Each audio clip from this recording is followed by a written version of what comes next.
February 20th, 2026. President Donald Trump posts a statement on Truth Social that sends shockwaves through the UFO community and mainstream media alike. Based on the tremendous interest shown, I will be directing the Secretary of War and other relevant departments and agencies to begin the process of identifying and releasing government files related to alien and extraterrestrial life, unidentified aerial phenomena, and unidentified flying objects. Any and all other information connected to these highly complex but extremely interesting and important matters. A sitting president of the United States just ordered the declassification of government files on aliens and UFOs. This isn't a campaign promise. This isn't speculation. This is happening right now. But this didn't come out of nowhere. 5 days ago, on February 15th, former President Barack Obama appeared on No Lie with Brian Tyler Cohen, a podcast hosted by political commentator Brian Tyler Cohen. During a rapid-fire question segment, Cohen asked about aliens. Obama's answer was 2 words: they're real. The clip went viral, millions of views, mainstream media coverage, and less than 24 hours later, Obama posted a clarification on Instagram, walking back the implication, but not the statement itself. 3 days after that, February 18th, Laura Trump, the president's daughter-in-law, appeared on New York Post Podforce 1. She revealed that President Trump has a pre-written speech about extraterrestrial life that he's holding for the quote-unquote right time. And then, on February 20th, Trump made his move. He didn't just acknowledge the topic. He ordered declassification. On Air Force One earlier in the day, he accused Obama of disclosing quote-unquote classified information by saying aliens are real. Quote, "I may get him out of trouble by declassifying," Trump told reporters. Hours later, he issued the directive. This is the disclosure movement we've been waiting for. 5 days, 3 major statements, 2 presidents, and now a declassification order that could change everything. Welcome back to Infinite Rabbit Hole. Imagine that this line represents a time, present 1985, future, past. Prior to this point in time, somewhere in the past, the timeline skewed into this tangent, creating an alternate 1985. Alternate to you, me, and Einstein. Reality for everyone else.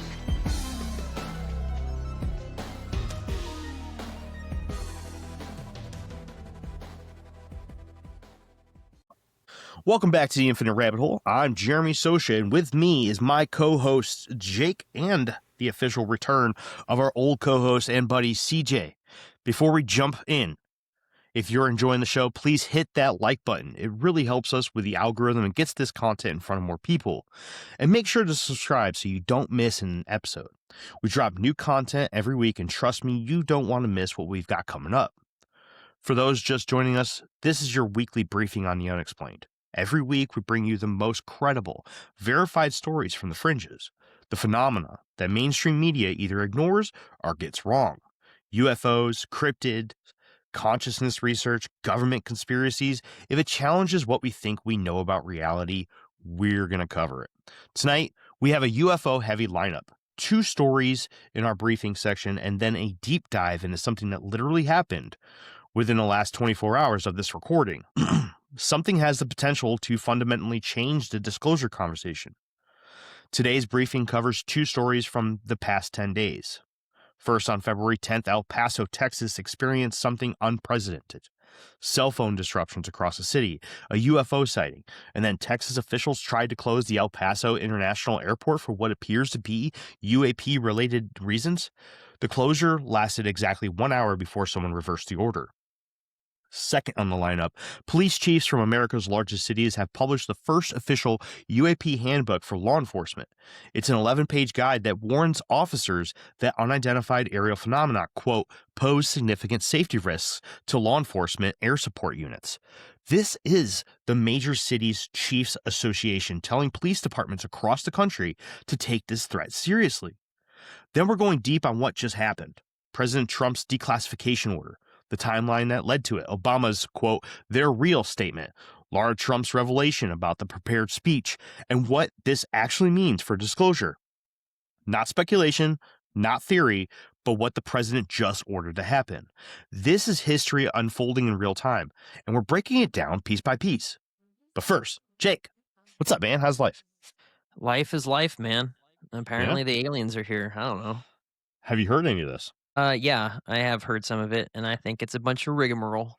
Yeah, we're gonna get Mhm. heavy. Get into the weeds and try to weed out the bullshit. So most of it. To each his own opinion. CJ, what's up, dude? We're living the dream Yeah. one nightmare at a time, Yeah. Yeah. Well, welcome back, man. Yeah, it's good to be back. I missed you guys. What Mostly brought you Jake back? and his beard and Dude. accusations of demonics. Coming out swinging, huh? All right. Well, CJ, man, happy to have you back. And when we get Jeff back after his moving endeavors, we'll have the crew back. We'll have all four corners of the weird, strange, and the unknown covered, and we'll have some nice heated debates as usual. Anyways, you guys ready to go? Oh, yeah. Yeah, absolutely. All right, let's jump into the first conversation of the night. On February 10th, 2026, Texas officials attempted to shut down El Paso International Airport. Not for a storm or any other standard natural or unnatural reason, but for what appears to be a UFO sighting that triggered an immediate government response. The closure order stood for exactly 1 hour before it was reversed. But what makes this significant is the fact that officials tried to close the airport at all. So let's walk through what we know. On February 2nd, 8 days before the closure attempt, video emerged showing what witnesses describe as a disc-shaped object over the city of El Paso. Scott C. Waring, who runs UFO sightings daily, enhanced the footage using contrast and sharpness filters. In the enhanced version, you can clearly see a structured object with an upper dome and a slightly upcurved lower section. Basically, the classic disc profile. From the distance and shape, Waring estimates the size at roughly 2 city buses in length. On February 10th, cell phone services across El Paso started cutting out. Multiple carriers, widespread disruptions. At the same time, witnesses reported seeing a UFO in the area again. And then, Texas officials moved to close the airport. Think about what that means.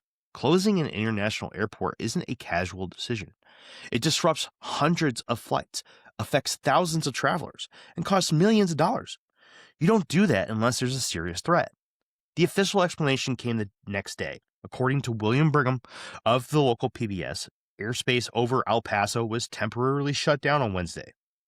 The Trump administration blamed the issue on drug cartels flying drones, but multiple reports say the closure was triggered by the Pentagon, testing a new anti-drone defense system without giving the FAA enough time to assess its dangers to commercial flights.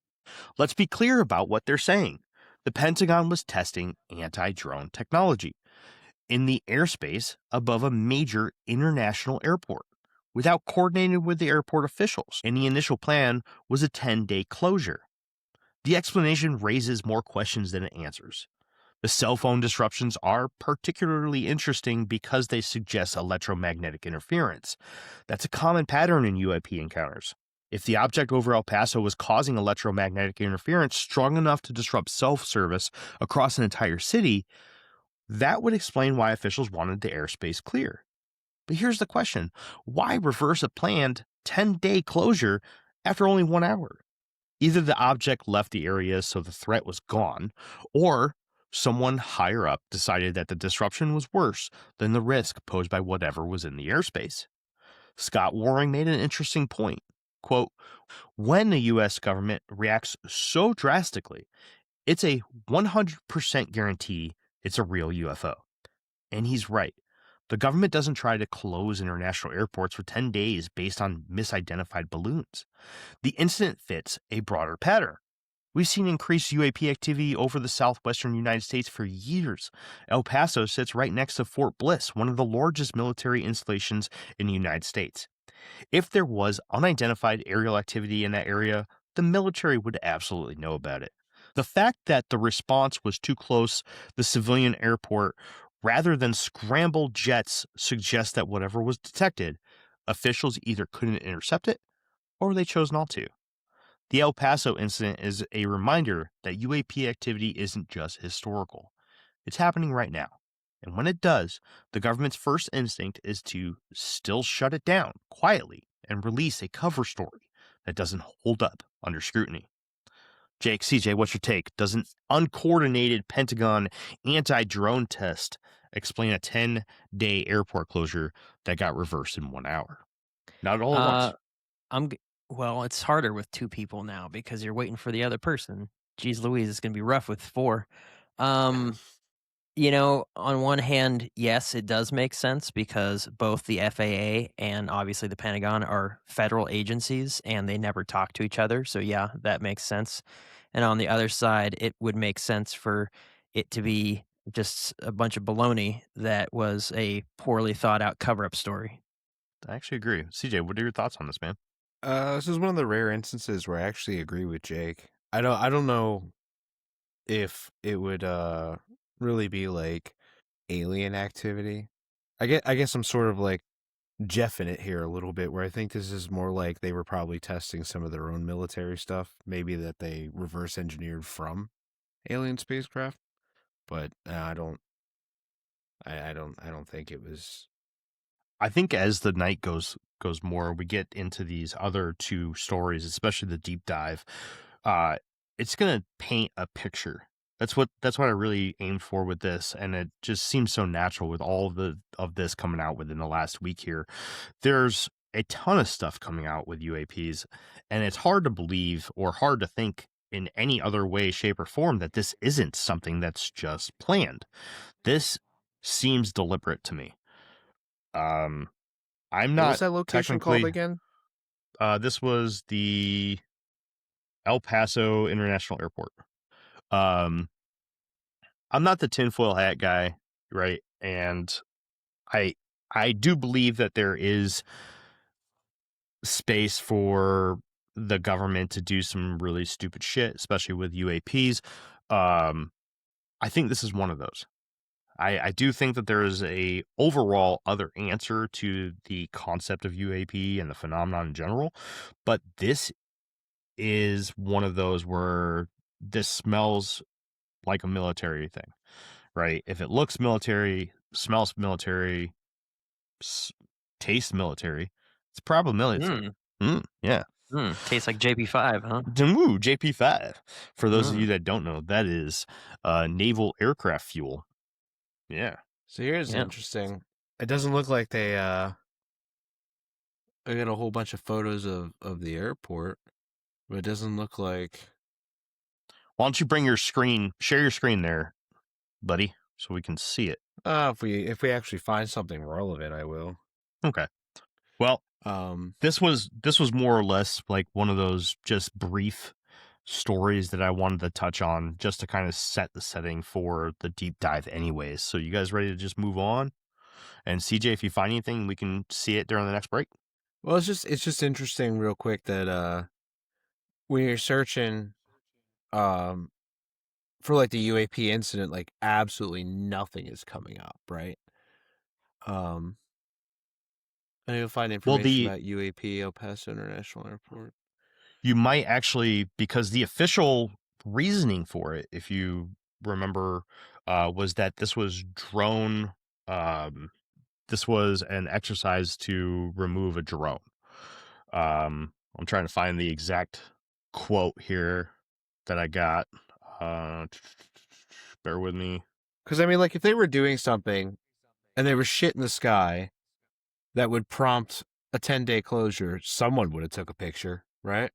Yes, and there was a picture. In fact, you could probably look up the guy that did the cleanup of the photo. His name's Scott C. Waring, Waring, Scott C.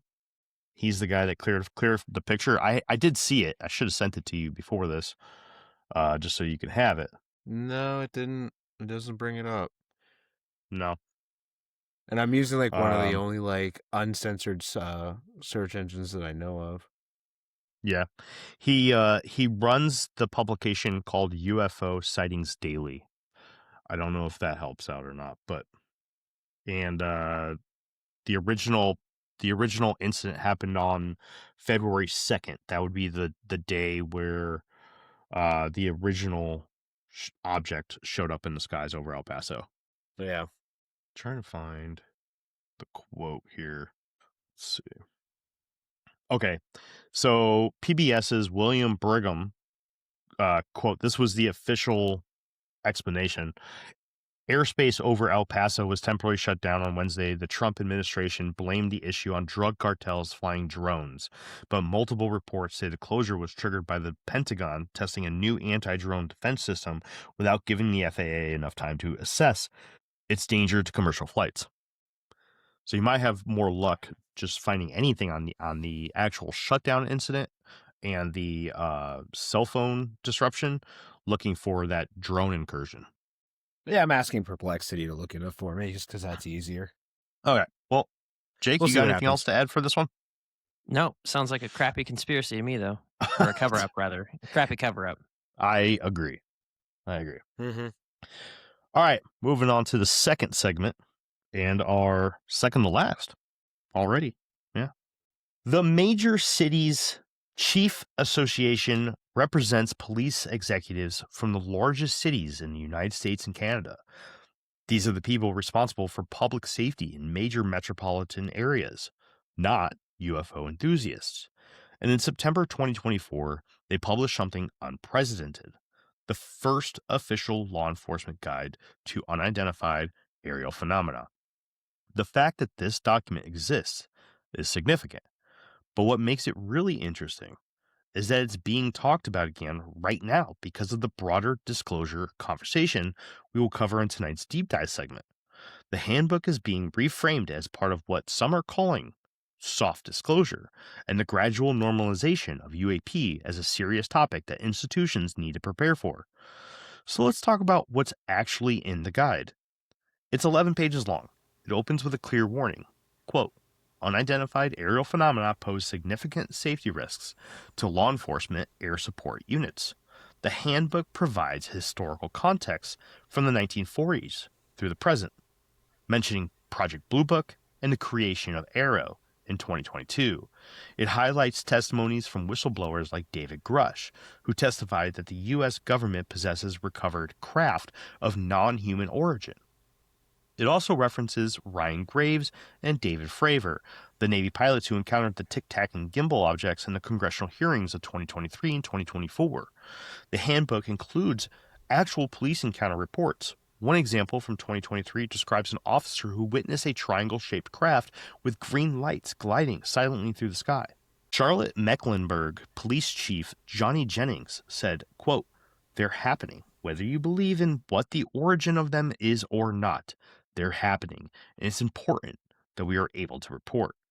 The guide makes clear that there's currently no official law enforcement reporting mechanism for UAP. Instead, the handbook provides links to civilian organizations like the National UFO Reporting Center as a stopgap measure. And that brings us to why this handbook is being discussed again now, 17 months after it was first released, with Obama's statement on February 15th, Laura Trump's revelation on February 18th, and now Trump's declassification order on February 20th. The UAP conversation has shifted dramatically. The police handbook is being reframed as a part of a broader institutional preparation. Some researchers are calling this quote-unquote soft disclosure, aka the idea that disclosure is happening gradually. Congressional hearings, Pentagon reports, police guidelines, presidential statements, and now a declassification order. Each step individually might not seem like much, but together they create a pattern. Institutions are preparing. They're normalizing the conversation. The police handbook is part of that process. It's not saying aliens are real. It's saying unidentified objects are operating in our airspace and they pose a risk to public safety. And law enforcement needs to prepare to respond. 10 years ago, if a police officer reported seeing a UFO, they'd be laughed at. Now, major police departments are being officially instructed to take those reports seriously. So, Jake, CJ, here's my question for you. If police departments are being told to prepare for UAP encounters, does that suggest they're expecting more incidents? Or is this just reactive, covering the bases after the fact? CJ, you go first. No, I maybe a little bit of both, right? So I think we've been getting a lot of soft disclosure and a lot of desensitizing media revolving around UFOs and extraterrestrials and everything for years now. Kind of getting us all ready for, maybe integration, walking around amongst us, like socially acceptable. I mean, when they first announced, if you think about it, like when they first announced that like they were going to disclose stuff about UAP, nobody cared, right? Like the general overall reaction was nobody cared that they confirmed that UAPs were a thing. Mm-hmm. Like, and like previous Hollywood movies, there should have been people running out in the street, like panicking and stuff. So I feel like they've been kind of like prepping us for this for a long time. So the idea that they have a document out now that's furthering a sort of soft disclosure, I find that to be believable. Jake, what are your thoughts, bud? Man, I'll tell you what, if me and my friends had run up on E.T. from that movie, we would have killed that thing with a hammer. And I fully intend on doing that my first time I see an alien in real life. I'm going to tell it it's not real as I kill it with a hammer. Well, now we know what, group Jake was in. Well, there's like 3 reactions for it, right? It's befriend it, kill it, or fuck it, right? That's right. Or it's in that order. Jake wants to kill it. I'll be its friend. All of it that leaves order. Jeremy. You could kill it and then bang it. Or you could bang it and kill it and then Yo, that's messed up, dude. You wait till I'm not drinking, bro. Dude, any aliens thinking about coming down to Earth, definitely rethinking that possibility. Look, they're like, I have what some might consider to be a large amount of firearms at my house. And unlike what most people think people have a lot of firearms for, I'm waiting for the aliens to show up so I can shoot them out of the sky and then say, see, told you they're not real. See, they are no longer real. They're no longer real. They're no longer real. But not anymore. Wiped it out. Yeah, right. I don't think that soft disclosures are one thing. Aliens walking among us is something completely different. And it's funny too, because I was listening to Louder with Crowder today while I was working on my truck and I was changing my brakes and my rotors, and everything went to crap when I was doing that. But Steven Crowder said that he's like, yeah, I'm not putting much weight into it. I'm paraphrasing what he said, but he's like, but if there's a civilization or a group of beings that was able to traverse the infinity of space to get to us, then we don't stand a chance, and you should just kiss your ass goodbye. I guess that's the way it's gonna go.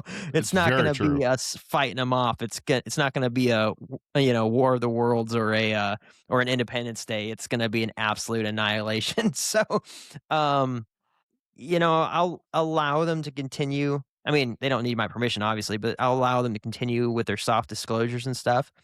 But it's really does not mean anything to me until like there's some a UFO's landing on the White House lawn type stuff, or any government of any country or whatever it is, and it's something physical where they can go and touch it and you can see that it's not AI and it's a live feed and they're holding up today's paper and stuff like that. Like, it's gonna have to be super duper convincing for a lot of people, because at this rate, I mean, AI is getting so good. It's like, what isn't AI these days? Like, half the videos on social media are AI. And it's like, you can only tell because of some like strange movements, or you get kind of that what do they call it? It's like the uncanny valley effect, where it's just like, something seems off. These don't seem like real people, right? This looks too real. Slightly off, right? And so, I don't know. I think this one is reactionary, of just like trying so hard to get everyone on board. It's like, all right, well, now let's work on the police and stuff too, to take people's stories seriously. It really feels like they're pushing this narrative hard. They to then get to like local police. And is the narrative being pushed because it's all BS and they're trying to set the stage for, was it Project Bluebeam or something like that? Uh-huh. Or is the narrative being pushed because this is real stuff and they're actually going to disclose real information? It's hard to say. I'm actually I kind of got, I on got, board with Jake because I fully believe in Project Bluebeam, like being like their objective, like 100% on board with Project Bluebeam. But I also don't think that like aliens being here is new, right? And like this wouldn't be the first time they've integrated with humanity, or tried to affect. I mean, you go all the way back to like the Anunnaki, right? And Sure. it's several things over the course of those times, and like I mean, even biblical references, like if you look at the Book of Enoch, where they start talking about aliens in there too. So there's all kinds of stuff about aliens interacting with humans or them seeing it. Cave paintings of flying saucers, Egyptian hieroglyphs depicting flying saucers. Like, this isn't new, and I think it's just new for us, like at like where our civilization is now, and they're going out of their way to desensitize us to it, right? They hit us with the information that UAPs were real, right, when something real major that actually was affecting our lives was distracting us, so there was no reaction. Then out of nowhere we have two more of those stupid blue Avatar movies in the last 3 years where it's like, look at, we're humans and aliens and we're holding hands together, right? Not that I wouldn't want to, like I would totally be best buddies with an alien, but at the same time, like it could be full on Project Bluebeam stuff. Although I'm pretty convinced that the coronavirus was the alien invasion for the Project Bluebeam, or at least the tester for it. CJ just wants to attach tails with a giant blue alien. he wants That's to all dock. it is. He wants My to front dock with tail. an alien. You know, You know, I always get made fun of because of this, but I'm gonna say it anyway. My whole theory on aliens being fallen angels and things like that, or demons. In the Bible, it talks about fallen angels teaching humans how to, about medicine and about how to make steel or how to work metal and things like that. That's why I press so hard on the idea that, these aliens are helping people to create things that shouldn't exist, things that defy physics, like anti-gravity propulsion systems and things like that, right? They're teaching us unnatural things, and I think that I agree with CJ, just to give it a different name, but that they've been here for quite some time. And maybe this will go deeper into the whole antichrist system and things like that, where the Bible's talking about people that look like frogs, and stuff. Is that an alien or whatever? Or is that, a fallen angel or something like that? I think that there's a very dark, evil agenda at play, but we're kind of seeing all of the puzzle pieces fit in gradually over time, and then finally that last one's going to click and it's going to be the whole picture, and whatever that picture is, we'll all see it at the same time, and it will probably be pretty terrible. Well, so first thing, frog people, you gotta tell me or fill me in on that at some point, because I don't know anything about that. That's interesting. I could definitely see like a typical gray being described as a frog person. That's actually pretty wild.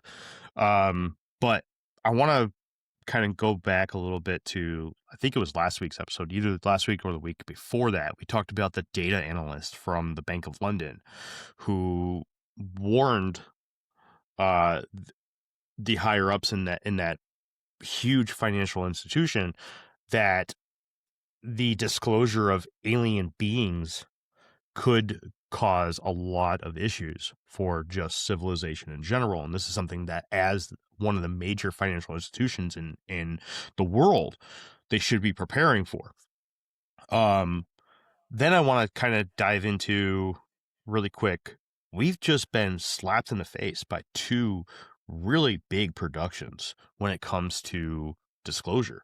One, which came out about a year ago now, The Age of Disclosure, which made its way through Congress and is now finally being able to be viewed by the public for the first time.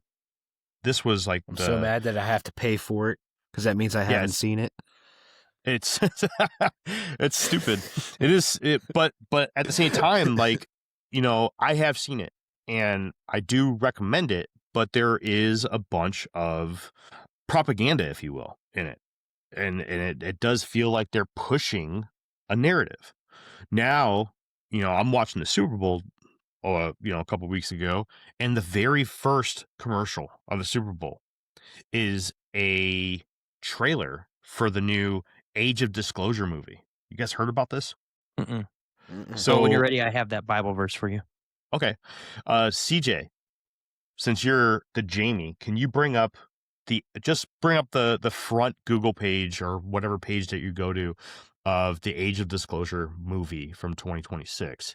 It's supposed to be like June or something like that, where I'm not a big movie guy, so forgive me. I know it's a famous director or whatever. It's like Steven Spielberg. Some guy. Yeah, People might have heard about him. And it might be. It sounds familiar. Not the Age of Disclosure. Sorry, Disclosure Day. Age of Disclosure is the documentary on the path of disclosure that we've been taking. Hey, it is Steven Spielberg. Look at that. Is it? Yeah. Oh.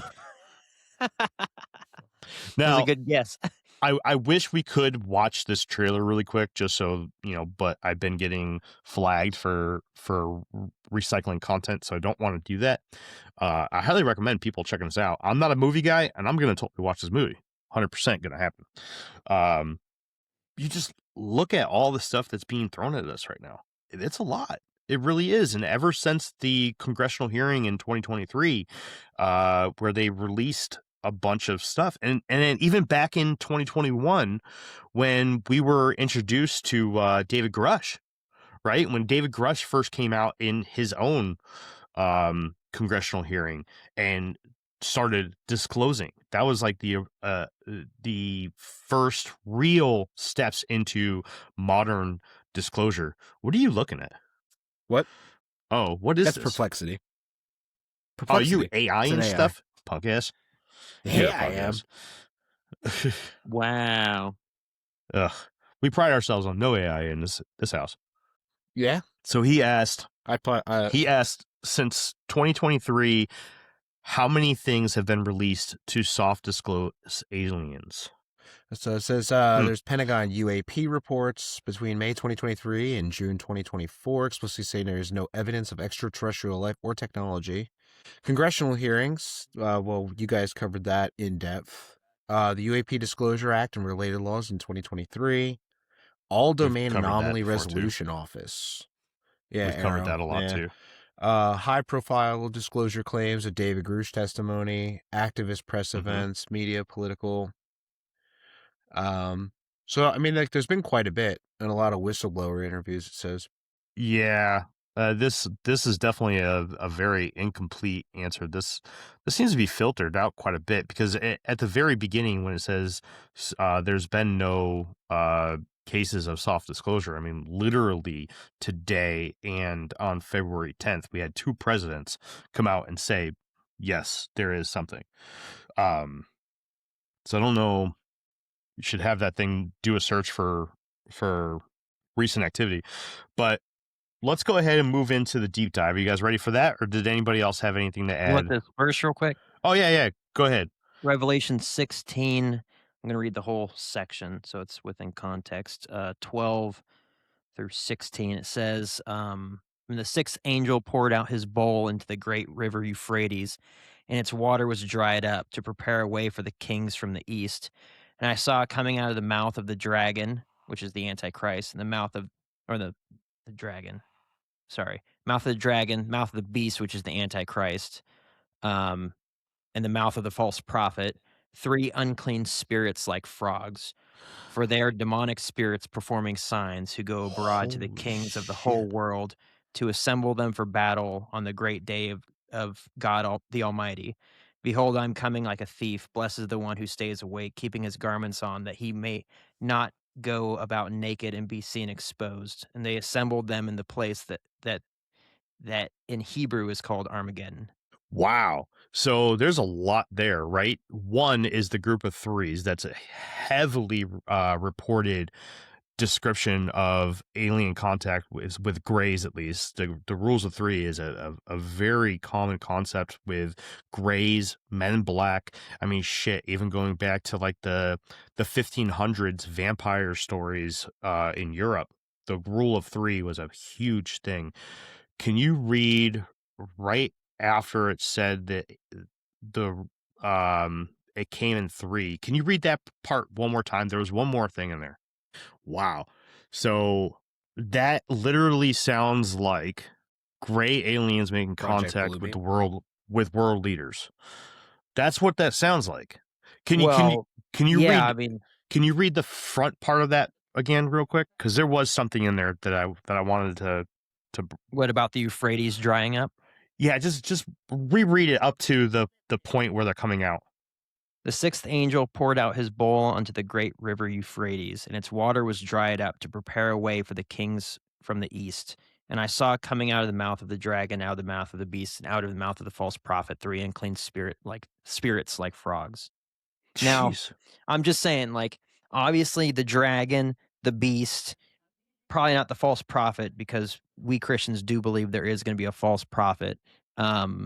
But that's going to claim that the beast, the Antichrist, is God, right? And he deserves to be worshipped. But obviously, the Antichrist is called the beast, and then there's not going to be a literal dragon. But that's all metaphors, right? So the frogs could be metaphors as well. But the point is that these things that are like frogs are demons. Now, that could still be because the false prophet isn't a metaphor for something else that we believe. So the things like frogs could be beings that look like frogs that then go to all the world leaders and have all these magical signs and quote unquote miracles to deceive them. So Yes. so when I say that I believe that these aliens are demons, I'm not pulling it out of just this idea in my head. I'm pulling this out of my faith and out of what Revelation, which is the last book talking about the end of days. And if you ask a lot of Christians that are pretty serious about this stuff and actually pay attention to what's going on in the world, they would agree, and I do too, that I'm not saying we're in the tribulation right now, but we're pretty dang close. And I think that just like CJ talked about COVID earlier being like a kind of a dry run for Project Bluebeam, I think it was a dry run for the Mark of the Beast, because just like that, you couldn't go into a store without showing this magic piece of paper saying I'd gotten the shot, right? Mm-hmm. In the same way, you won't be able to buy and sell. You won't be able to go to the grocery store without having this whatever implanted in your body or marked on your body in some way or fashion, saying that you worship the one world system or the man in charge of it. So I totally believe that this nefarious goal is pushing the end times. And I think I pushed back on it when we first talked about it. I think Jeff was here. We were talking about like if it seems like all these old geezers that are getting ready to die off that have been so evil their entire lives, if they're, pushing real hard for this like one world order and all this sort of stuff so they don't miss it. And I kind of pushed back on it, I think. And now I'm like fully on board that we're just getting slammed and railroaded with all this information because they're trying so dang hard to get this thing in motion so that they don't miss all of their life's work essentially and watch the earth implode on itself. CJ, can you I'm minimize your curious. screen share? Yeah, I'm curious to see like if like in like the biblical sense, right? Because like the Bible's originally like an oral tradition for a very, very long time before it was written down.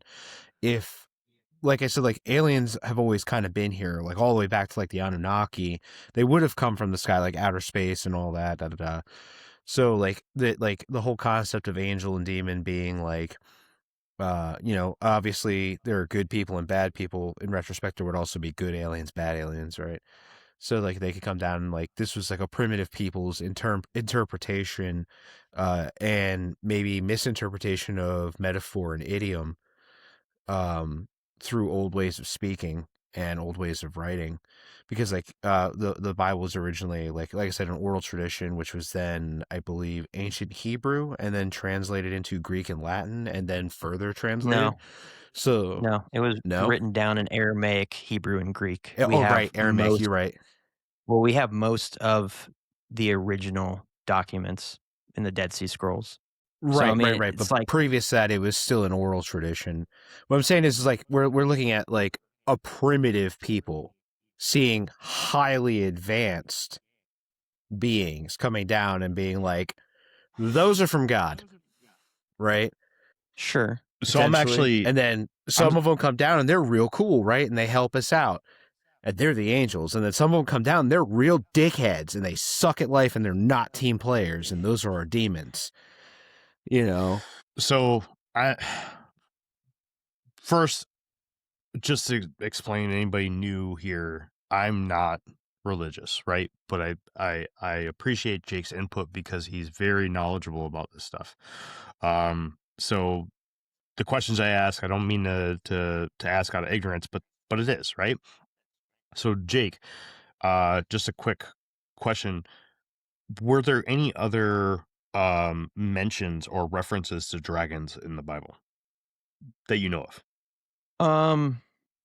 I mean, all references, as far as I know, to dragons are in reference to Satan.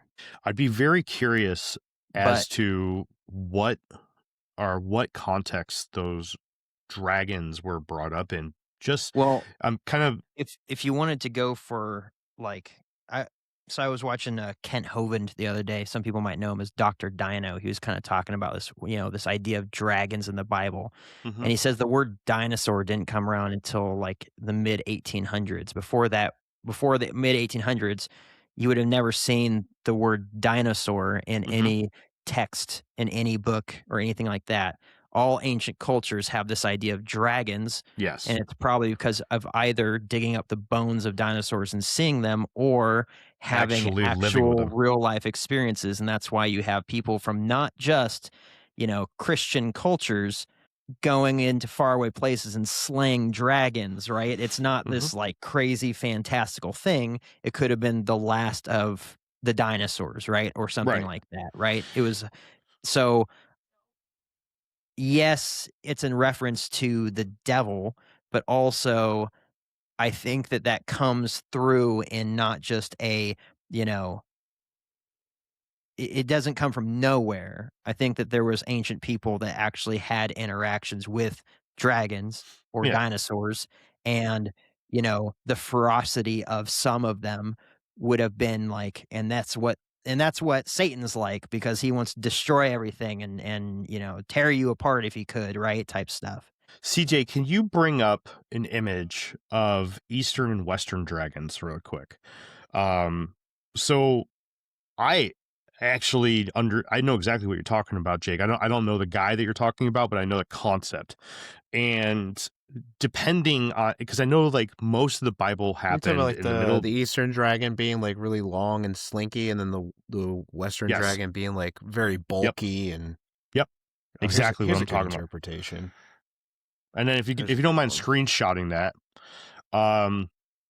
but I know again, I don't know. I'm assuming that a lot of the Bible takes place in the Middle East, Northern Africa area, and that there's not much of European influence or Asian influence in it. And I could be wrong. I don't know. I haven't read it. But just looking that wouldn't at discount what Jake is saying, because it would be like locality, right? Because like if we look at a lot of animals who fall in like the same sort of family of animals or kingdom of animals, they have variations depending on the part of the planet they come from. Right. And there's a lot of iterations of the dragon throughout the world, right? But the two major ones are the Eastern and Western dragon. And even back then, the Eastern and Western dragon that we know today, the modernized version, the Eastern dragon being the Game of Thrones dragon, and the Western dragon being the dragon that you see in a lot of parades, costumes and stuff, right? Hold on, What the we Eastern see dragon's today, not the Game of Thrones dragon. The Game of Thrones dragon no, is a the wyvern. Western Eastern, Western dragon, sorry. Well, okay, yeah, I've but never like the seen Game of Thrones, Game of like Thrones that's a fan. wyvern. It's not even a dragon. Yeah, I don't give a shit. But I mean the general behemoth where they fly around, they're huge, and that's where the stories of breathing fire came through from and everything. What I'm trying to get at is that stories still traveled long distances back then. People saying, I saw this, I saw that, right? So when the Bible was written, or at least that portion of it was written, the best explanation that they could have had was maybe, hey, this was a dragon. And I'm thinking, the whole fire breathing thing, or being tied to elements in general, is something that's very, very old. I'm not 100% sure if that dates back to the biblical times. I have no idea. I'm not claiming that. Keep in mind, Revelation that I was just reading from was written by John, and it's theorized, or it's dated back through historians and archaeology to be around 70 AD. So not a crazy long time ago. Yeah. Like just after Christ, right? Yeah. So I think that this kind of falls perfectly into that. And I'm thinking of the UFOs that we see today, right? And we've seen an evolution of how UFOs are described, and it always seems that they're being shown to us in modern ways, or what we would perceive as modern ways, right? When we were first introduced to UFOs as children, the only UFOs that we ever saw or heard of or played around with were flying saucers, right? Maybe giant triangles. But now, like, as we're starting to open up more as a human race, we're starting to see, and as we develop in technology, we're starting to see way more reports of disembodied lights, just lights being flying around at night that look like they're not attached to anything whatsoever, and they're not being generated by anything. How would that's that just like the look? video that I sent you guys that I took with my cell phone a couple years ago. Yep. How would something like that be perceived around 70 AD or 40 AD, whatever Jake just said, right? If stories of dragons were around, not necessarily from the area where the Bible was written or comprised, but just stories in general, by word of mouth and across long distances. If someone looked up at the sky and they saw a light that was disembodied, there would be many different ways to describe that. And if that light was giving off a reddish hue, it could look as if it was a dragon with fire coming out. I don't know. I'm trying to draw connections here of possibilities. And when it came down and three beings came out, that very well could have been the way that they described it. It could have been a blinding light, and the only thing that they know that can create a light even close to that would probably be fire. I like it. I think this is extremely interesting. Makes me really want to dive into the Bible, Jake. I mean, if that's what gets you in there, then so be it.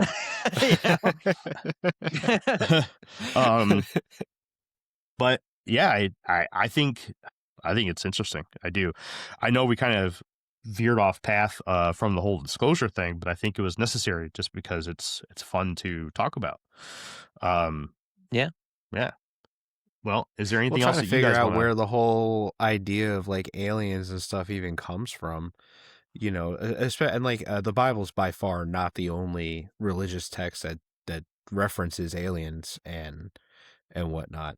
So it's interesting to see like how ancient peoples and primitive peoples really interpreted what they were seeing.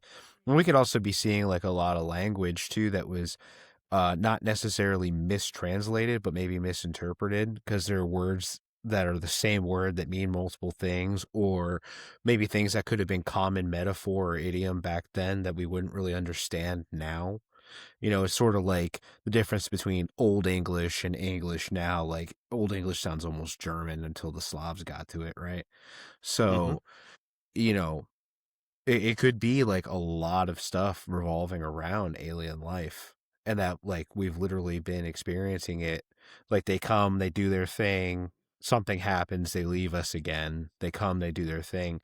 Um, Maybe it's not the first time they've granted us technology. It's like there's that whole idea where like an advanced civilization before us existed, and that's why they find stuff like hammers and whatnot and like sandstone and whatnot. That could be like Yeah, aliens pre-flood coming down and be type like, stuff, sure.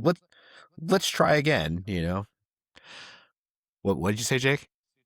Yeah, like pre-flood type stuff. Like apparently people were Yeah. so evil, and I don't know what that entails exactly. Like I don't know how a bunch of like sheep farmers can be so evil that God would wipe them off the face of the earth. They must have been way more advanced than that. So Yeah, that could have been an who's to say? sure, like the whole flood story, because that flood story is far beyond just the Bible too, right? Like that's like multicultural with the Well, flood yeah, I story. mean, So if you like get into the biblical aspect of it, everyone's settled in one area, and then society grew, and then the Tower of Babel caused everyone's language to be, co- you know, confused, and then they branched off other places. Like I think it was like ancient Chinese, like their first form of written language, um, the character for boat looked like an ark and a family next to it. And then over the years, it's changed in the same way. Um, any language changes, ways of writing changes. But it's like all these cultures, I believe, have a shared story of the ark in some way, shape, or form because everyone remembers it through history because they all experienced it or they all came from the same people who experienced it, right? That's what I would um, say. And yeah, I mean, you're right.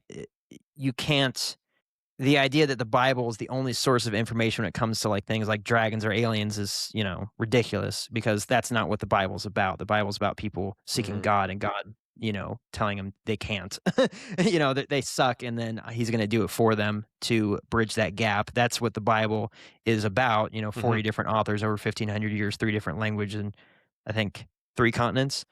But that's what that's about. It's not a book on animals. It's not a book on mm-hmm. a you know, uh, aliens or dragons or whatever it is. Right. And that's to say, if in 70 AD John was writing down saying, saying or comparing Satan to a fiery red dragon, who's to say that in other parts of the world there weren't people dealing with said dragons, right? And writing that stuff down. I mean, that's why you get into the Middle Ages, and it's so strange because you constantly see literature where people are going off to fight dragons. It's like they existed way, way, way, sooner than science would tell you. Oh no, dinosaurs died out 65 million years ago. Great. How do we have so many stories of like nobles fighting dragons for their honor and stuff like that? That doesn't make any sense, right? Unless it was just, every culture on earth had the same fantasy somehow, right? Yeah. I think that there was a lot more to that.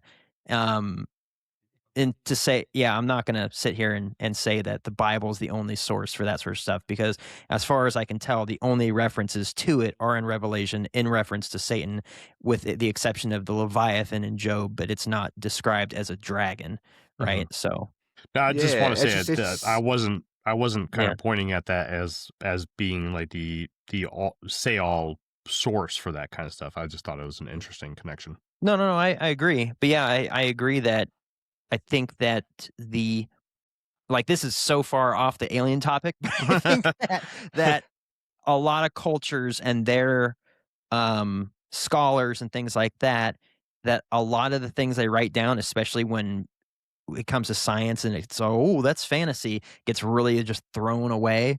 And I think that there's a lot more to that sort of stuff than what people in the professional agencies would like, you know, take for heart and say that this actually happened, right? Versus like, oh, people had wild imaginations. It's like, yeah, they could have. They also could have been experiencing real things. So yeah, maybe the aliens thing, there's cultures around the world that have talked about flying ships and all sorts of stuff. And maybe that is people's way in a more, not dealing with airplanes and helicopters and things like that. If they were to see that, how would they describe that, or just saying they were bright lights or whatever. But then I can't deny that there have been very strange artifacts found throughout the years that sure as heck look like somebody in a helicopter. So maybe time travel is real and it gets disclosed today, and it's like, oh yeah, we've been flying helicopters over ancient Mesopotamia for 30 Well, like- years. That's why we keep seeing all these weird cave paintings. That was Dave. Yeah, that was Dave. That was What about Admiral like food Byrd. for thought? Food for thought. Something like like so like aliens having always been with us, and then potential that we had a previous advanced civilization that got wiped out and they had to restart us. If we have HARP, who says aliens don't have a gigantic HARP? And they were like, that civilization sucks. Flood the planet. Start And over. I honestly think that a lot of evidence that we've been coming across in the last couple of years has really pointed towards that there was an advanced civilization on Earth prior to modern day. And I do think that there was. But you guys ready to move on to the next? We could be seeing some very, very real, like, potential alien accounts in religious texts, and we've just been misinterpreting it the entire time. People having seen stuff, and then we're acting like it's brand new when it's really just been around the whole time. Well, I think that any real advanced civilization was here a very long time ago. And I think that there's evidence of it. And I think that there was evidence of it in a lot of historical texts, none that I've read personally myself, not referring to the Bible, referring to other things as well. What if it's more likely that they were right, that they were demonic beings, and that we are then misinterpreting that and saying, oh, it sounds like aliens because that's what we're being fed today. And that is a very, very, very good point. A very good point. We like to apply things that are familiar to us, right? So it's just Hollywood, as possible, right? Right. And that is very true. I mean, people saw things flying around in the sky back in the day, and they blamed it on dragons. It very well could have been a demonic figure in there, but they applied the word dragon because of the stories that were being told back then. We apply, I mean, there's areas of of our timeline where people believe that they were witches or vampires, or back in the late 1980s, it was the great airship fleet that was spread across the world. If you look at the descriptions of what they are, they sound like modern UFOs, but this was before the Wright brothers ever really modernized anything or even took off from the Keys in North Carolina. This was the great airspace, or the great there's so many good books on this too, where they I have a ton of they're them. not already in your hand, honestly. I should have. Yeah. I should have. Well, just to be fair Somebody to else. Jake too, like it could have easily have been, angels and demons coming down here and the humans' obsessive need to apply logic and reason to things that they can't actually explain, right? And going, aliens, right? Yeah. That could be it too. Here's a couple of books that I have. The Great Airship Mystery, a UFO of the 1890s by Daniel Cohen.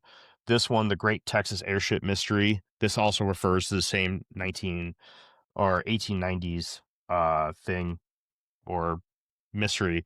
And then this one is Solving the 1897 Airship Mystery I can't remember the guy's first name. His last name was Bubsy, Michael Bubsy. Interesting name.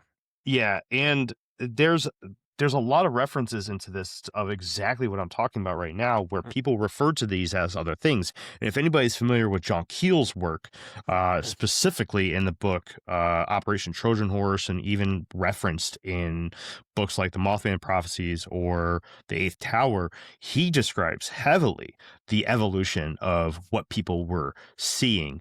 When we were in World War II, right before World War II, when the Scandinavians were reporting ghost rockets.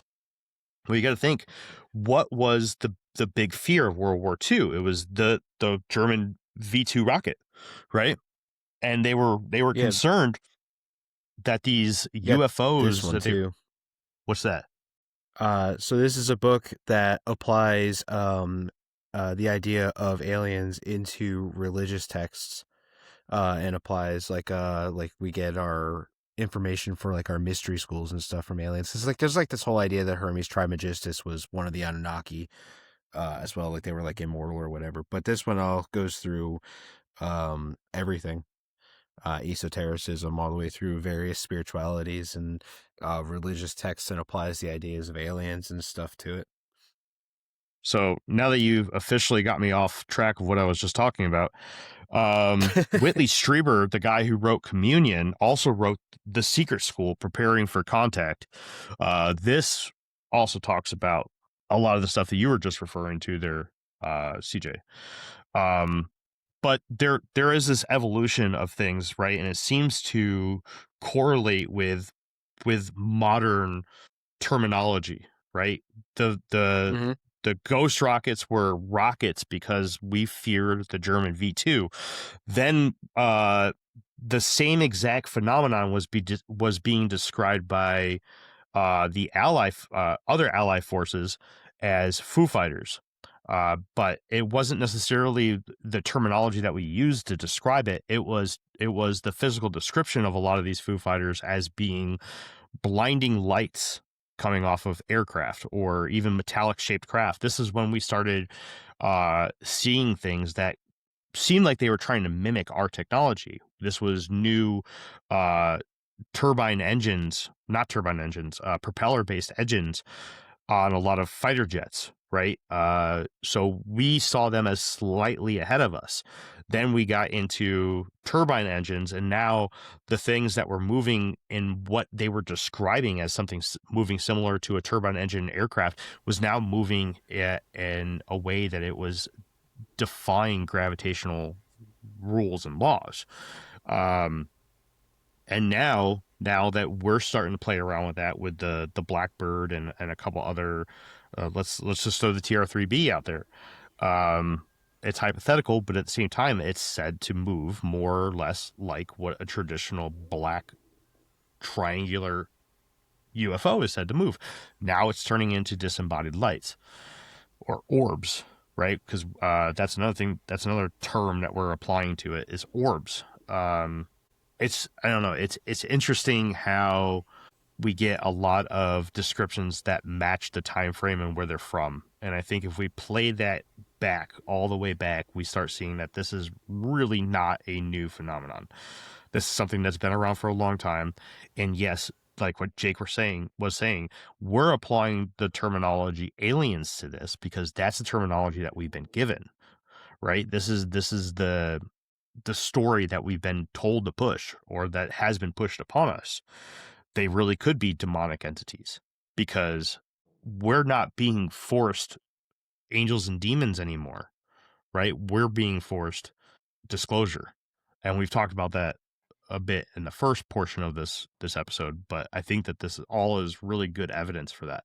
Oh, I just want to I was kind of like digging around while you were talking. Wasn't listening to anything you were saying. Good. The I want to full disclosure. He was doing a lot of agreeing with you, Jake. Full disclosure, unlike what you're going to hear from anything that the Trump administration has, the idea that demons gave the knowledge of metallurgy and weaponry and sorcery and things like that to early humans actually comes from the Book of Enoch, which isn't considered canon as far as like part of the Bible, although there's probably some good like information you could pull out of there as far as like what was happening in ancient days. But I think that it wasn't included because it doesn't really. Yeah, I don't know. I don't know why it wasn't included. The It best was up for example I've been told is like, canonization in the medieval times, and they turned around and then decided not to canonize it because it like makes the rest of the Bible like weird, because like the rest of the Bible like lines up with each other, and then there's the Book of Enoch, and it just kind of like throws a well, wrench in the mix. I think the Book of Enoch is just an ancient text. It's not necessarily having anything to do with the story of the Bible, which is the main focus is on God, right? It would be like if some major event happened and the people that were involved were writing all this stuff down, and meanwhile at the same time you had someone down the street that was just documenting things that were in his own personal journal. If you were to include that in that story, it would make no sense. It'd be like, what does Dave feeding his cat on Thursday the 27th have anything to do with the aliens coming down and talking Yeah. to mankind, right? And so it's just like it wouldn't make any sense to add that to the story if you're making a documentary. In the same way, you have the Yeah. Bible, which is all these authors talking about their walking with God, and then you have someone at the same time frame just journaling down stuff that was happening during that time frame. And so I think that's why it wasn't canonized. However, in the Book of Enoch, I believe it's the demon Azazel is teaching men. He's part of the fallen angels, or he's leading the fallen angels, and he's teaching men how to do sorcery and teaching women how to dye their hair and put on makeup and change themselves and deceive people, and teaching people how to go to war with each other using weapons and things like that. Now, if you were to, that's pre-flood stuff. So if you were to take maybe, I don't know, 1,000 years of that or 2,000 years of that and have, this extra, well, let's call it a paranormal source teaching people how to do things that aren't natural to people, how to make things that aren't natural to them that they wouldn't have come up with on their own. How advanced could that society get with that sort of an influence? So maybe when God looked at the hearts of men and saw that there was nothing but evil thoughts all the time, it wasn't necessarily just because they were super sinful and they were banging each other and doing all this sort of stuff, whatever they wanted to do. Maybe there's more to that. And maybe they were doing things like building the pyramids and having, this weird like ability to like shoot having a resonance chamber underneath the Great Pyramid and things like that. And then post flood, people just moved into those areas and we just kind of attribute it to them and be like, yeah, the Egyptians totally made this. And it's like, you think? Not the giants that were living before the flood, like not them, right? Not the demons with all this knowledge about the universe and the stars and all this sort of stuff and teaching men how to do all this sort of stuff. It was definitely the Egyptians, And so it's like, I think that there's a lot more to that, like pre-flood type stuff before the great wipeout, essentially, right? I think that people were probably way more advanced than folks give ancient people credit for. I don't think that they were living in caves and just eating raw meat. Like they were probably way, way, way advanced. All right. I think we have to move on because I have a feeling that this next portion is gonna cost us even longer explanation because there's some real ties into modern or current events here that go outside of UAP disclosure. Then I think that it's going to spark a lot of conversation. So let's move on. You guys ready to go? Yep. Yeah, All I'm just right. very happy that Jake's read the Book of Enoch. Parts. Hey, some of it's better than none of it. I just like the fact you expanded out a little bit. That's awesome. All right. We've arrived at the deep dive. And this week, we're talking about something that happened less than 24 hours ago from the time of this recording. Something that could fundamentally change the UFO disclosure conversation. President Donald Trump has ordered the declassification of government files on aliens and UFOs. This comes as an official directive issued on February 20th, 2026. However, this didn't happen in a vacuum. To understand what Trump just did, we need to walk through the timeline of the previous 5 days, because what we're witnessing is a rapid-fire sequence of events involving 2 presidents, a revelation from inside the Trump family, and now a declassification order that could reshape everything we know about government knowledge of UAPs. Let's start at the beginning. On February 15th, former President Barack Obama appeared on No Lie with Brian Tyler Cohen, a podcast hosted by political commentator Brian Tyler Cohen. The interview covered a range of topics, but toward the end, Cohen shifted to a rapid-fire question segment. The first question was very direct. Quote, "Are aliens real?" Obama's answer was 2 words. "They're real." He continued, "But I haven't seen them. And they're not being kept in Area 51. There's no underground facility unless there's this enormous conspiracy and they hid it from the President of the United States." Cohen then asked, "What was the first question you wanted answered when you became president?" Obama laughed and said, "Where are the aliens?" That was it. The segment moved on. Cohen didn't follow up. He didn't press Obama on what he meant. The interview continued with other topics, but the clip exploded online. Within hours, it had millions of views. Mainstream media picked it up. UFO researchers dissected every word. And the question everyone was asking was, did a former president of the United States just confirm that aliens are real? Less than 24 hours later, on February 16th, Obama posted a clarification on Instagram. He wrote, quote, "I was trying to stick with the spirit of the speed round, but since it's gotten attention, let me clarify. Statistically, the universe is so vast that the odds are good there's life out there, but the distances between solar systems are so great that the chances we've been visited by aliens is low, and I saw no evidence during my presidency that extraterrestrials have made contact with us." Really? Notice what he did. He walked back the implication that he knows aliens have visited Earth, but he didn't walk back the statement. They're real. He reframed it as a statistical reasoning. The universe is vast, so life probably exists somewhere. But the clarification raised more questions than it answered. If Obama was just talking about statistical probability, why say they're real so definitively? Why mention Area 51 and underground facilities? Why joke that, quote, "Where are the aliens?" was the first question that he wanted answered as president? The statement felt carefully crafted. It gave Obama plausible deniability while leaving the door open.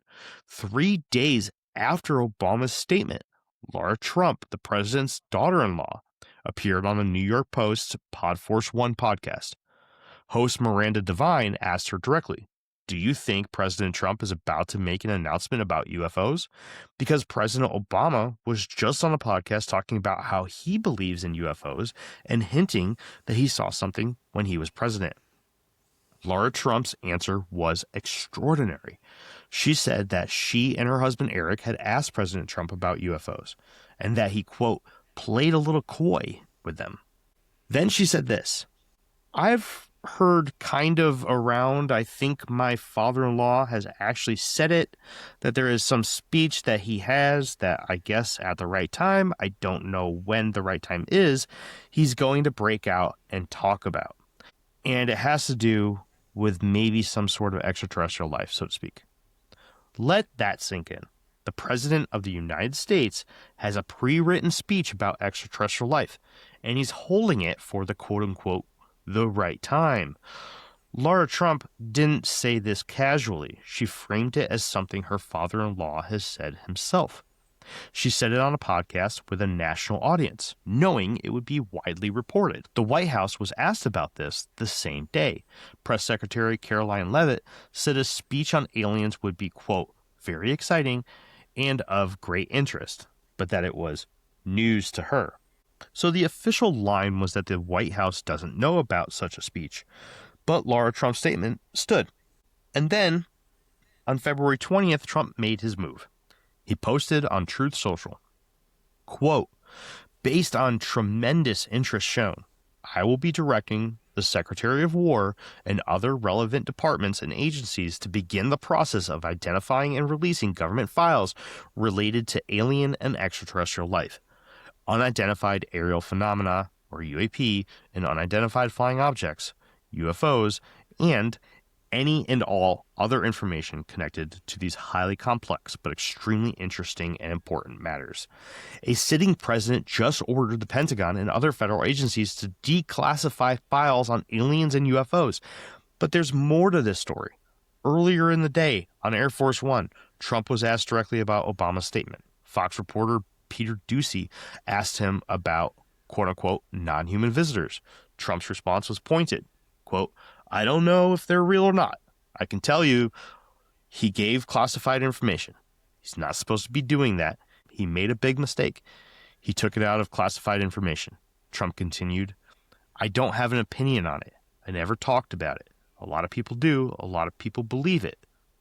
I may get him out of trouble by declassifying." Hours later, he issued the directive.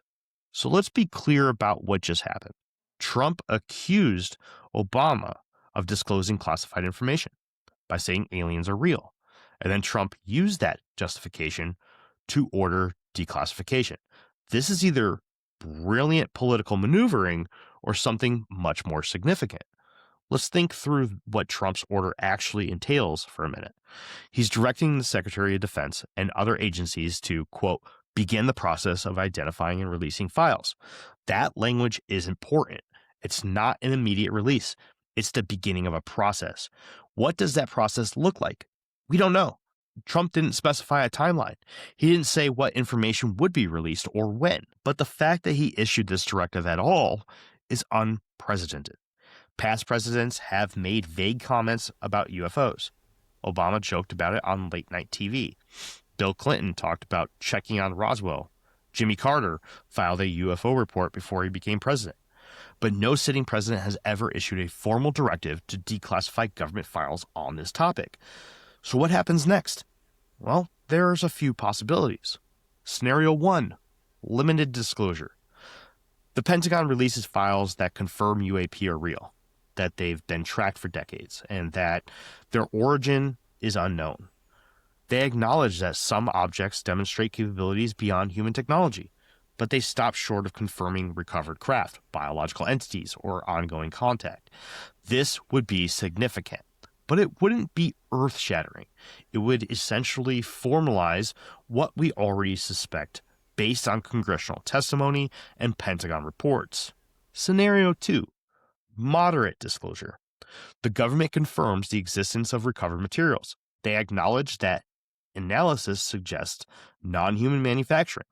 They admit that reverse engineering efforts have been underway, but haven't yielded breakthrough results. This would be a major step. It would confirm that the U.S. government possesses physical evidence of non-human technology, but it would still leave the door open on questions about contact, communication, or the nature of whatever intelligence is behind these objects. Scenario 3, full disclosure. The government confirms that non-human intelligence exists. They reveal that contact has been established. They disclose the existence of recovered craft and potentially biological entities. They explain what has been learned and what remains unknown. This is the scenario that would fundamentally change everything. This is what full disclosure looks like. Which scenario is most likely? That depends on what the government actually knows and what they're willing to admit. But here's what we can say with confidence. Trump wouldn't have issued this directive unless he's prepared to release something. He's a political animal. He understands optics. If he orders declassification and nothing significant comes out of it, it makes him look foolish. It makes the directive meaningless. But then again, we have seen this come from some other modern cases. So either he knows there's something substantial to release, or he's confident that even limited disclosures will satisfy public interest and allow him to claim he's being transparent. Now let's also talk about the politics of this. Trump accused Obama of disclosing classified information. That's a serious charge. If true, it could be a legal issue for Obama. But it's also a political maneuver. By framing Obama's statement as a breach of protocol, Trump positions himself as the one who's going to fix the problem by declassifying properly. It's genius in a way. Trump gets to look like the transparent president while simultaneously attacking Obama. He gets to own the disclosure narrative. And if disclosure happens on Trump's watch, he becomes the president who told us the truth. That's a legacy-defining moment. But there's another angle here. Laura Trump said the president has a speech prepared.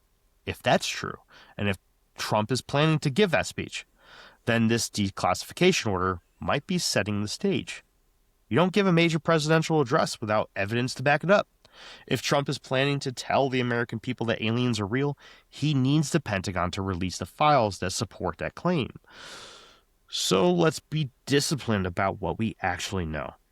We know Obama said they're real on a podcast, then clarified he was talking about statistical probability. We know Laura Trump said President Trump has a pre-written speech about extraterrestrial life. We know Trump accused Obama of disclosing classified information. We know Trump has now ordered the declassification of government files on aliens and UFOs. What we don't know is what's in those files. We don't know what will actually be released. We don't know when it will happen, and we don't know if Trump will give a speech. But the trajectory is clear. The disclosure conversation has shifted from if to when. Institutions are preparing. Presidential statements are accelerating, and now a declassification order has been issued. Jake, CJ, final question.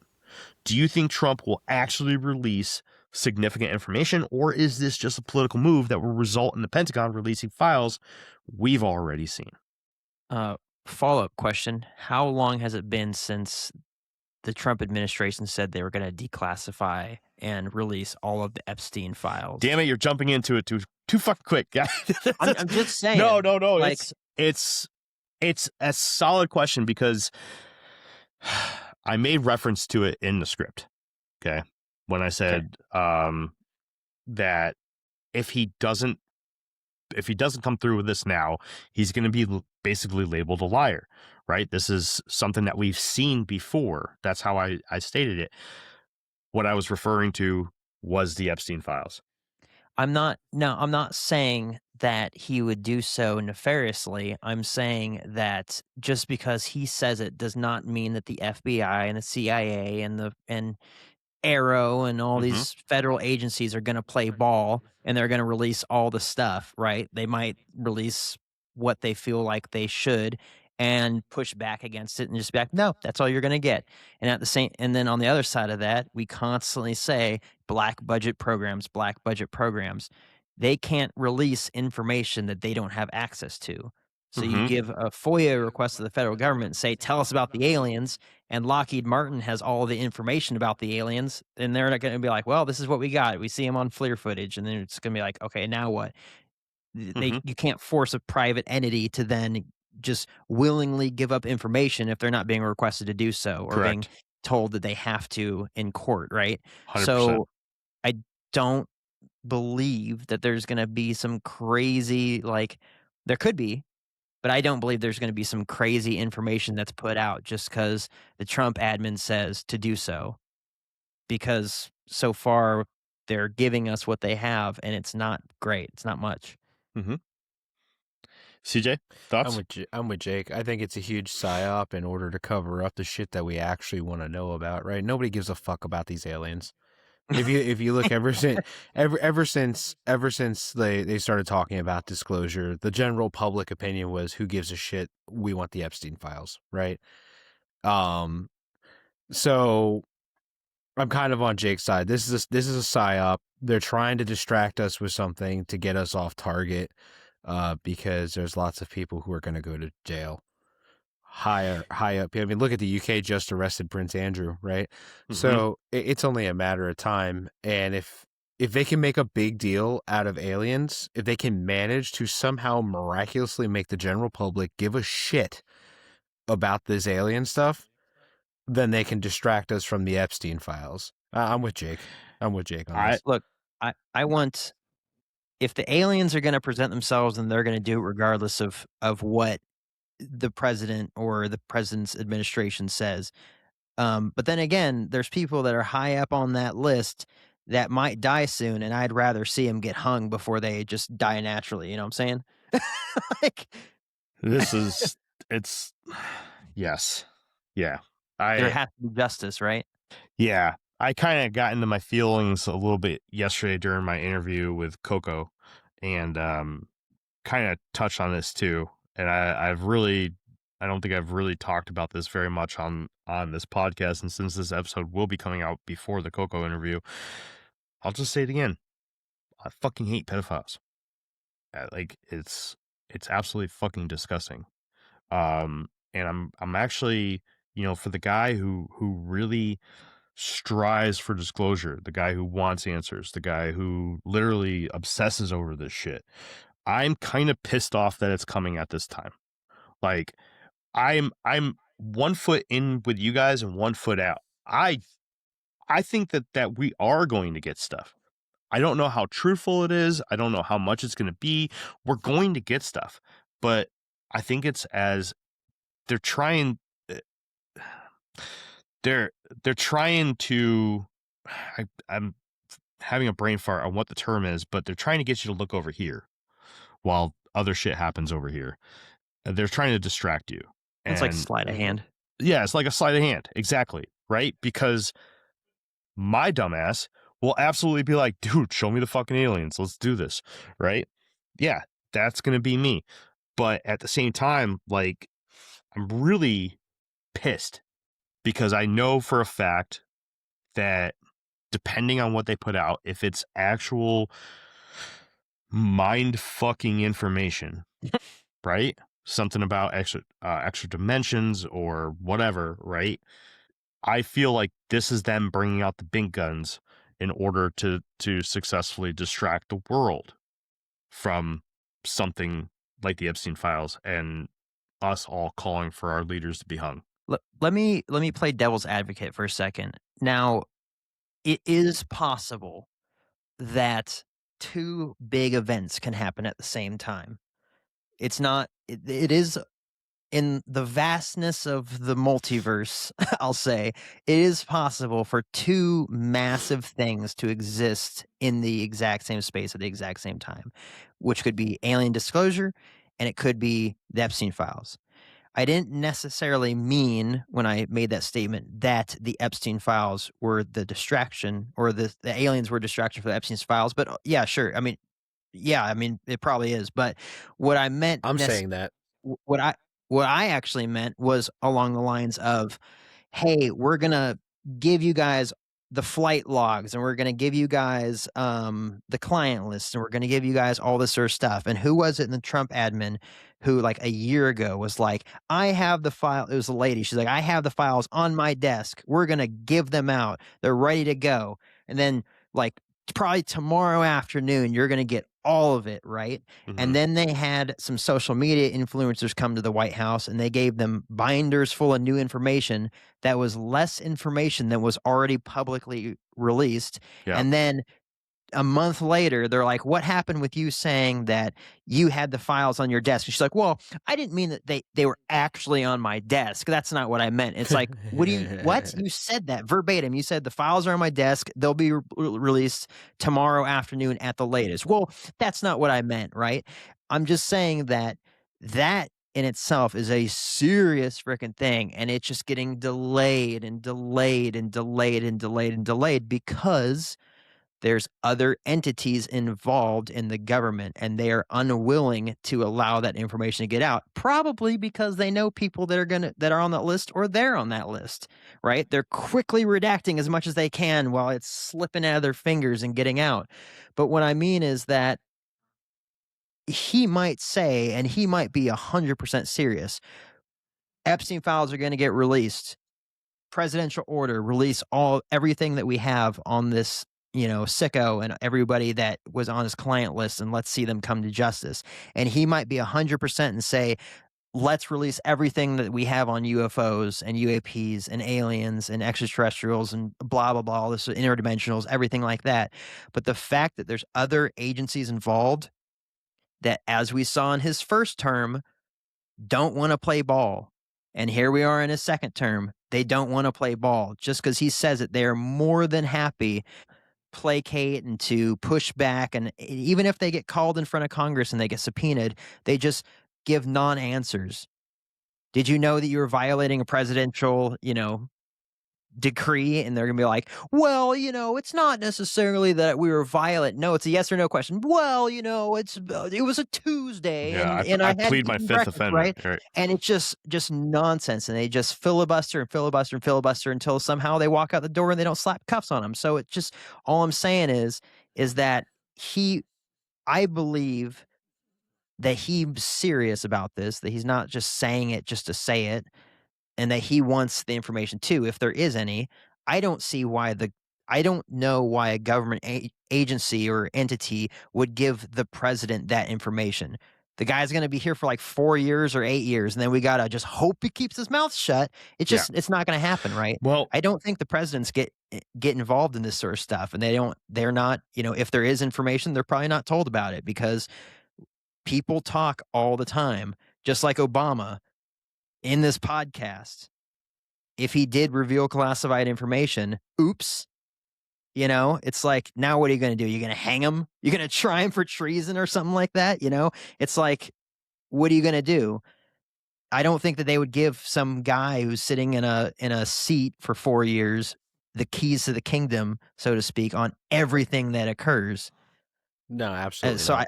Absolutely. So I don't think he knows, and he might be genuine in saying like, "Hey, let's find out all the information." But that's not to say that the agencies aren't going to just lie and say, "Oh, there is none." No, sorry. So I definitely agree that most presidents, if there was any information, would not have been given the keys to disclosure or understanding of what actually is going on, because of the sense that they are not permanent fixed positions inside the government, right? They are temporary, and I 100% agree with you. I'm not pointing to Trump and saying that Trump is doing this for any particular reason right now. I'm looking at the whole picture as happening because of shit. All of the run up coming up. I feel like, especially right now, we are being given this compressed bundle of information from Obama, Laura Trump, and President Trump, and there's a reason for it. Not necessarily that Trump is the guy that's either going to be the person to give it to us, or that he's failing to give us other information or whatever, right? And I understand the whole ecosystem of the government, right? How entities don't play ball with other entities, and there's shady ass characters that just don't want to be hung, which we need to fish those fuckers out. Yeah. But it's the whole buildup from 2020, right? All the way from COVID to now. I feel like it's one large script, and we're starting to get so much of this condensed information, right? It's all being piled up right now. Like, over the last couple months, the amount of information that we have been given, the amount of teasers, the amount of trickling that we've been getting has turned from trickling to now a stream of information. And I'm not going to be surprised that within the next week, we're sitting here again talking about the next few stupid things that came out that are pointing towards this is happening. There's some real shit coming out. I'm willing to bet next week I'll have more news information of some crazy shit that was put out either by President Trump or by somebody else. And it's just, we're going to see this pile up real fast. And I think we're heading towards the absolute pinnacle of this topic. And I think it's going to come out. Something is going to come out. Something is going to happen. If it's in the form of Project Bluebeam, turns out Epstein was an alien. Oh, no. No. I don't think the president actually is anything. I think he's just a figure for adults to squabble over every 4 years and to keep us distracted while like actual other people run things. But I also don't think the president knows that. right? So like he's sitting there like, give him the Epstein files, and they're coming over like, sir, you and all your friends are in there, and he's like, oh shit, give him the aliens. That's a good possibility. It is, and I agree with the first half for sure that he's just a figurehead, that he doesn't really control shit. He doesn't do shit. He doesn't do shit. Billionaires and trillionaires and secret agencies and shit. They run everything, I think. I don't think any president has ever really truthfully had, at least in the modern times, like the last 50 years, has had a say in anything. I think that they're figureheads, and all they are is they're mouthpieces for whatever thing is behind them. Maybe Jeff's been influencing me too much. It sounds like I'm talking from Jeff's mouth. I mean, where's your tinfoil beanie? Maybe, but I honestly think that, but I don't think the president knows that. Or even like I listened to JRE the other day, and he said that like he thinks like when a new president gets elected, they march him into a room, show him what actually happened to Kennedy, and they go, understand? And he's like, yeah. I was just Rogan's podcast, so like maybe he does know that he's not shit, right? But I'm pretty convinced that he thinks he's the president. He thinks he's running shit, and he's not. And he really is. He's just like it's the people who are actually in charge are like, yeah, give him that. That's the biggest distraction in this country. That is the biggest distraction in this country. Well, I think the Epstein files are the closest that we've ever got to those puppet masters. Keep in mind that you just said that he's a mouthpiece for the billionaires and the trillionaires. Don't forget that he is in fact a billionaire, so he runs with those people. So he might actually be the only president we've ever had that is actually running stuff, and not just a mouthpiece because he's. But the thing is like he's a blue collar guy, right? It's a thought like, so those people those are the people whose money we know about. Those are the people that we think are the richest people.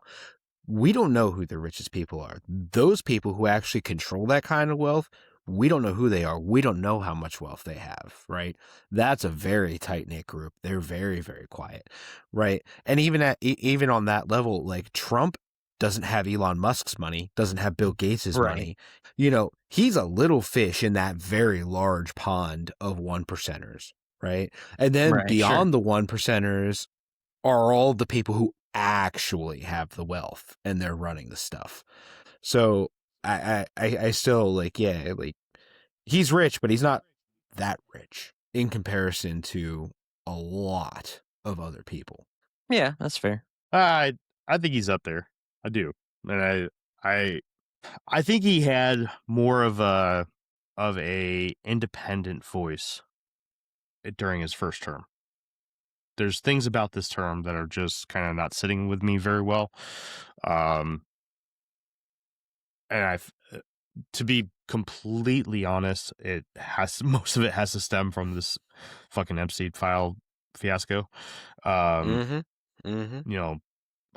I really wish, and I understand, Jake, that it's the whole ecosystem of the DoD and the government, that they don't play well together, and then when you throw contractors in there, it only gets worse. Completely understand that, but I mean, when we're talking about a secrecy classification above the president, like there's like a tier. I was reading that somewhere. There's tiers, and then above the president, shit he's not allowed to see. It's if there's a classification the president can't see, then he's not actually in charge of shit. Hold on, because it's you got to be careful, right? The president is also subject to a need to know. Okay, and that's kind of where Jake's argument was. When you throw in the contractors and everything, it's not necessarily that there's anybody above him, but on certain topics there is. The president doesn't. It's just like any other top secret level. It's not. You don't have a top secret clearance, and all of a sudden you can see all top secret stuff. Well, here, I'll give you a really good example. The SEALs going in and killing bin Laden, right? Right. They didn't tell Obama that they were 99% sure that bin Laden was in this bunker with his nephew, who is his complete and total bodyguard, until they had all the information, right? And saying, this is the game plan. This is what we're going to do. This is how we're going to do it. And that's when he Cool. needed. That's when And he that's when he needed to know. Right. He wasn't purview to the 2 years of planning up until that point, watching him, waiting for a perfect time to strike and take this mother effer out. He was informed the day before, hey, we got to do this now, right? Type stuff. Yeah. Because he's the president and he needs to know that sort of stuff. But it's not to say that he didn't have access to it or he couldn't have requested it. But when you're he could dealing also with get denied. Right. Well, I'm sure you could, but I think that he has given the information that he needs to know, of course, when he needs to know it, not all of the information all the time, because who could even contain that? That's why the federal government's so compartmentalized, like Correct. Jeremy just said, right? They all have their own scope, and then through that, they divvy out, into many smaller sections to control, whatever. In the same way we'd see in the Navy, right? There's, of course, the Department of Defense is covered by whoever. It was Lloyd Austin when I was in, and now it's Pete Hegseth.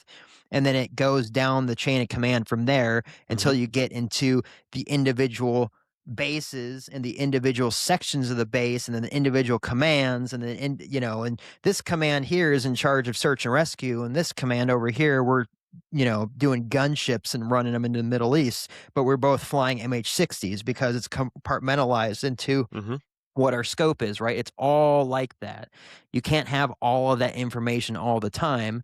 Correct. What are the big things? Who's going to try to nuke us next week? Is that a big thing? All right, I'm going to know about that. I don't think that he just has access to all that information all the time until something really major is going to happen. And unfortunately, he could request it, but he either might get denied or, they might just lie and just be like, no, sorry, there's nothing here. I don't know what those crazy people are talking about. All we got is So clear images. what I just looked up here said the president does not have any specific security clearance, but the president and vice president can see any and all classified information. Now, that's Google, and I think that's bullshit. I'm pretty confident that there's an entire bullshit. Yeah, there's an entire section of the government's like, the president does not get to see this because this is what's actually happening, and fuck that guy. Well, you're looking at it from the wrong point of view, from the correct and wrong, right? So it's not that there's a whole section of the government. It's that all sections of the government have aspects of their job that they're all working on, and it's not until the president has the need to know because what's the president's number one job, right? It's the commander in chief. Okay. He is take verbal abuse from the public. Well, I mean, he's supposed to be the head of the country, and mostly it's the protection. And then of course there's the economic side of things, but just to stay on the protection side of things, he doesn't have a need to know for this information until he has the need for the know, right? It's also similar to the SecDef, right? Hegseth is also a temporary position. It's not fixed. It changes all the time, right? Sometimes it changes more than every 4 years. Okay. Nothing gets brought to him until he has the need to know. There's compartmentalized departments below him that are all working on things that he has no idea about. It's only when he comes forward and says, hey, I have intel on this. Who can fill in the gaps? Then they come forward and say, here's your gap fillers. Now, we could go and we could strap him into a chair and torture the shit out of him and be like, yo, where the alien cheeks at? And he may not know. He'd be like, dude, they don't exist. What the fuck are you talking about? But really below him, there is a department that is completely compartmentalized. And just like all departments, they're not talking to each other. So there's no way that it's going to get out of it. But until we have an actual legitimate reason for him to know something, he's not going to be brought into the loop. He's not going to have the need to know until there is a reason for it. So could that be happening right now? Could the need to know Yes. be making its way up the chain of command to the president? Yes, it could be, right? Is it likely? Probably not.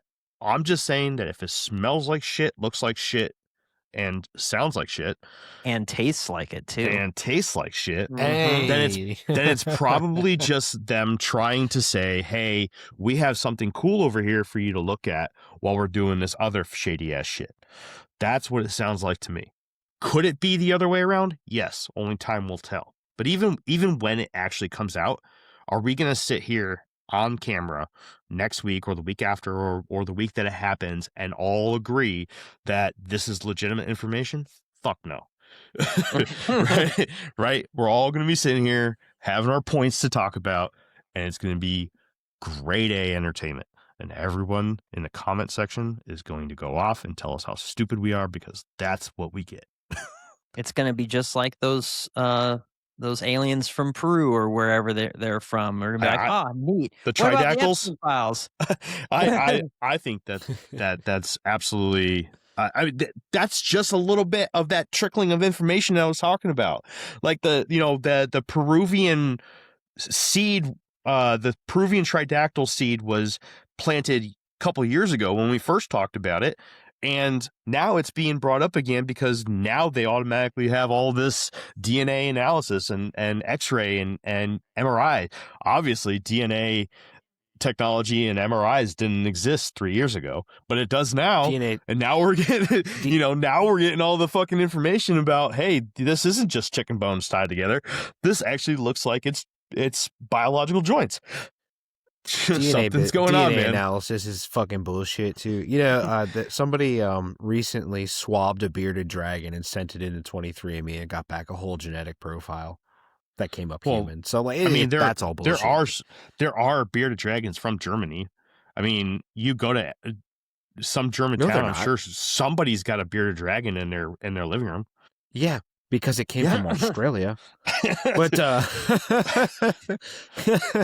originally, but no, that's all nonsense. And didn't they prove that those tridactyls were fucking fake anyway? No, they were like stitched together dolls and all that. So this is how I know that you have not been listening to Infinite Rabbit Hole. Right about this. I have to catch up on some episodes of the Rabbit Hole. Yeah. I do. It sounds like you need to catch up on a lot of them. I do. Listen, I've been listening to Theo Von and Joe Rogan. All right, cut me a break. Jeremy will die on that hill. Trust me, I've tried. Shane Gillis. All right. What do you think? We're all done? What do you think, guys? Yeah, I don't know. 2 hours later.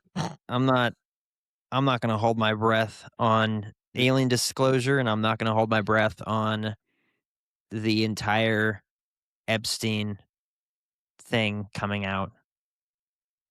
It is crazy that they arrested Prince Andrew. That was pretty wild. I saw that. I posted that on my Facebook feed because I was like, holy crap. It's another psyop to distract you. Now we just need that shit to come over here to the States. We need them to start arresting fucking high-ranking people over here. I mean, it's nice to see that we're not gonna have a government left or corporations. And that's probably the best fucking. That's probably the best thing for us. I mean, we'll be real with you. And then China marches in like, "Fuck you guys and your Epstein files. This is our land now." If it happens that the U.S. government collapses because of the amount of people that are getting prosecuted for the Epstein files, it'll be a worthy collapse. It will be. Just to see those. Oh, absolutely. Bro, they're not just fucking kids. They were eating them too. I hope you guys saw that. Fucking disgusting. I hear that. Fucking it's just like South Park where they Get have rid of them. Good. Was it on South Park where they had who's the guy that played Superman that got paralyzed, and he was like eating fetuses and stuff. It's like eating their stem cells. It came out several years ago. Here we are. No, but I mean, legitimately, like if we nailed every single one of them for hurting these children, our government would collapse. How many of them? How many of them are in there? You know, I don't know. It would be an insane time. It would be an insane time, dude. I'm telling you, I don't give a shit. Red, blue, gold, I don't fucking care. 100% with you. I'm just saying that's what will happen. Pedophiles that are, Oh, lynch them. Absolutely. Bring back lynch mobs. We're going to go get those guys. Yeah. You know? I mean, I'm not going to get into all that because it's going to get us demonetized, but definitely. This whole episode is just going to be like, anyway, so beep, beep, beep, beep, beep. It's just going to be beeped down everything they were saying. It's just beeping, and then once in a while we hear Jake's like, it's demons. And yeah. The algorithm likes biblical stuff. Beep, beep, beep, beep, beep. All right. Does anybody have any last words before I sign this out? It was good to have CJ have back. red rockets. The aliens? Possibly. Yeah. No, Yeah, dude, they're red definitely rockets. hanging dong. If anybody's confused, Warhammers. Yeah, they're definitely hanging dong, bro. No, I'll tell you. if anybody's confused to the reference, you guys get to see or listen to the very first episode that CJ ever did with us, as he was a host on the Cryptotechnical podcast, coming on and guesting on the Infinite Rabbit Hole, where we talked about dogmen and whether or not they have red rockets or giant meat hangers. To this day, the only one that gets censored on the Infinite Rabbit Hole. The aliens are hanging gross, slimy, scaly dong. Okay. All right.